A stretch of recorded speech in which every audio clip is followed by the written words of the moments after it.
Bismillahirrahmanirrahim. Assalamualaikum warahmatullahi wabarakatuh. Perkenalkan, nama saya Jang Damin. Saya dari kelas manajemen M. Di sini saya akan membahas satu tema dari mata kuliah seminar manajemen operasional. Tema yang akan saya bahas ialah tentang manajemen kualitas. Baik, yang pertama ialah pengertian manajemen kualitas. Itu suatu tindakan untuk menjaga semua kegiatan dan tugas yang diinginkan untuk mempertahankan setiap tingkat kualitas yang diinginkan. Hal ini juga termasuk dalam ketentuan kebijakan mutu, menerapkan perencanaan mutu, jaminan, kontrol kualitas, dan peningkatan kualitas. Dalam manajemen kualitas, ada beberapa pendekatan. Yang pertama itu transcendental approach, yaitu kualitas dalam pendekatan ini ialah sesuatu yang dapat dirasakan tapi sulit didefinisikan dan dioperasionalkan maupun diukur. Yang kedua itu product based approach. Kualitas dalam pendekatan ini ialah suatu karakteristik atau atribut yang dapat diukur. Perbedaan kualitas mencerminkan adanya perbedaan atribut yang dimiliki produk secara objektif, tetapi pendekatan ini tidak dapat menjelaskan perbedaan dalam selera dan preferensi individual. Yang ketiga, user-based approach. Kualitas dalam pendekatan ini didasarkan pada pemikiran bahwa kualitas tergantung pada orang yang memandangnya dan produk yang paling memuaskan preferensi seseorang atau cocok dengan selera, fitness for usage, merupakan produk yang berkualitas paling tinggi. Dan yang keempat itu manufacturing based approach. Kualitas dalam pendekatan ini adalah bersifat supply based atau dari sudut pandang produsen yang mendefinisikan kualitas sebagai sesuatu yang sesuai dengan persyaratan conformance, quality, dan prosedur. Pendekatan ini berfokus pada kesesuaian spesifikasi yang ditetapkan perusahaan secara internal. Oleh karena itu, yang menentukan kualitas ialah standar-standar yang ditetapkan perusahaan dan bukan konsumen yang menggunakannya. Kemudian yang kelima yaitu value-based approach. Kualitas dalam pendekatan ini ialah memandang kualitas dari segi nilai dan harga. Kualitas didefinisikan sebagai affordable excellence. Oleh karena itu, kualitas dalam pandangan ini bersifat relatif, sehingga produk yang memiliki kualitas paling tinggi belum tentu produk yang paling bernilai. Tetapi produk yang paling bernilai adalah produk yang paling tepat dibeli. Kemudian ada beberapa kriteria dalam manajemen kualitas. Nah, kriteria yang pertama yaitu performance atau kinerja, itu karakteristik pokok dari produk inti. Yang kedua, features itu karakteristik atau pelengkap atau tambahan dari produk inti. Yang ketiga yaitu reliability atau kehandalan, yaitu kemungkinan tingkat kegagalan pemakaian. Yang keempat, conformance atau kesesuaian, sejauh mana karakteristik, desain, dan operasi produk memenuhi standar-standar yang telah ditetapkan perusahaan sebelumnya. Nah, yang kelima yaitu durability atau daya tahan, yaitu untuk mengukur berapa lama suatu umur teknis maupun umur ekonomis suatu produk. Yang keenam yaitu serviceability atau pelayanan, yaitu mudah untuk diperbaiki yang meliputi kecepatan, kompetensi, kenyamanan, fasilitas dalam pemeliharaan dan penanganan keluhan yang memuaskan. Yang ketujuh yaitu estetik atau estetika, menyangkut pola dan rasa daya tarik dari suatu produk. Yang ke-8 itu perceived quality, yaitu menyangkut citra atau reputasi produk serta tanggung jawab perusahaan terhadap suatu produk. Nah, selanjutnya adalah prinsip-prinsip manajemen kualitas. Yang pertama, fokus pada pelanggan.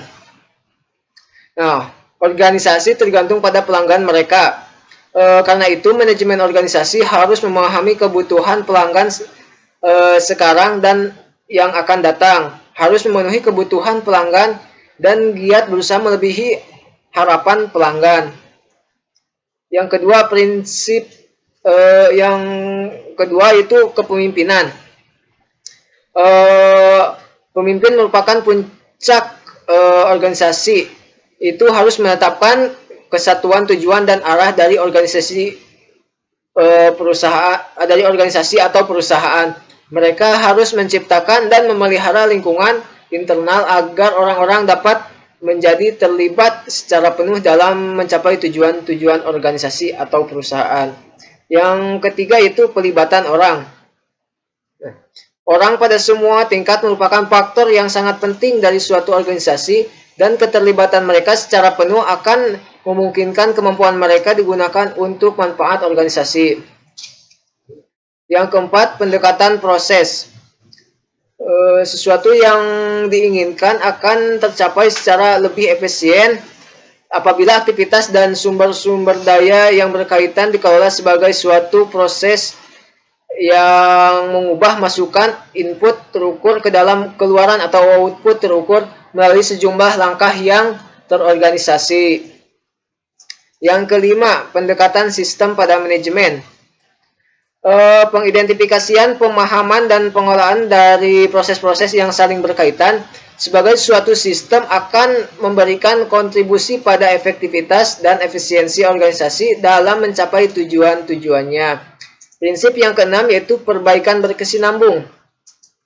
Perbaikan berkesinambung dari kinerja organisasi secara keseluruhan harus menjadi tujuan tetap dari organisasi. Perbaikan berkesinambung didefinisikan sebagai suatu proses yang berfokus pada upaya terus-menerus meningkatkan efektivitas dan atau efisiensi organisasi untuk memenuhi kebijakan dan tujuan organisasi. Perbaikan berkesinambung membutuhkan langkah-langkah konsolidasi yang progresif, merespon perkembangan kebutuhan dan ekspektasi pelanggan, sehingga akan menjamin suatu evolusi dinamis dari sistem manajemen kualitas. Prinsip yang ketujuh yaitu pendekatan fakta pada pengambilan keputusan. Keputusan yang efektif adalah yang berdasarkan pada analisis data dan informasi untuk menghilangkan akar penyebab masalah sehingga masalah mutu atau kualitas dapat terselesaikan secara efektif dan efisien. Keputusan manajemen organisasi sebaiknya ditujukan untuk meningkatkan kinerja organisasi dan efektivitas implementasi sistem manajemen kualitas.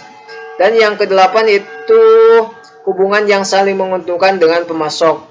Nah, suatu organisasi dan pemasoknya adalah saling tergantung, dan suatu hubungan yang saling menguntungkan akan meningkatkan kemampuan bersama dalam menciptakan nilai tambah yang diminati oleh pelanggan. Selanjutnya ada syarat penggunaan dalam quality management. Yang pertama ada inspeksi, yaitu merupakan alat untuk mengukur kegiatan proses konstruksi untuk memeriksa apakah standar spesifikasi sudah dicapai. Yang kedua, quality control, yaitu pengendalian mutu atau quality control adalah teknik dan aktivitas operasi yang digunakan agar mutu tertentu yang dikehendaki dapat dicapai. Aktivitasnya mencakup monitoring, mengeliminir problem yang diketahui, mengurangi penyimpangan atau perubahan yang tidak perlu, serta usaha-usaha untuk mencapai efektivitas ekonomi. Kemudian dalam manajemen kualitas ada tahapan-tahapannya. Yang pertama, perencanaan kualitas. Itu proses pengidentifikasi standar kualitas yang relevan dengan proyek yang sedang dikerjakan dan menentukan bagaimana agar dapat memenuhi standar kualitas tersebut. Yang kedua, menjamin kualitas. Menjalankan apa yang sudah direncanakan untuk menjamin bahwa tim proyek sudah menjalankan semua proses yang dibutuhkan untuk memenuhi standar kualitas yang relevan. Dan yang terakhir yaitu mengendalikan kualitas, yaitu memonitor hasil-hasil proyek yang spesifik untuk memeriksa apakah sudah memenuhi kualifikasi standar yang relevan yang sudah disepakati dan mengidentifikasi cara untuk meningkatkan kualitas secara menyeluruh. Baik, sekian presentasi yang dapat saya sampaikan. Semoga dapat bermanfaat. Mohon maaf apabila ada kekurangan dan kesalahan. Wabillahi taufiq wal hidayah. Wassalamualaikum warahmatullahi wabarakatuh.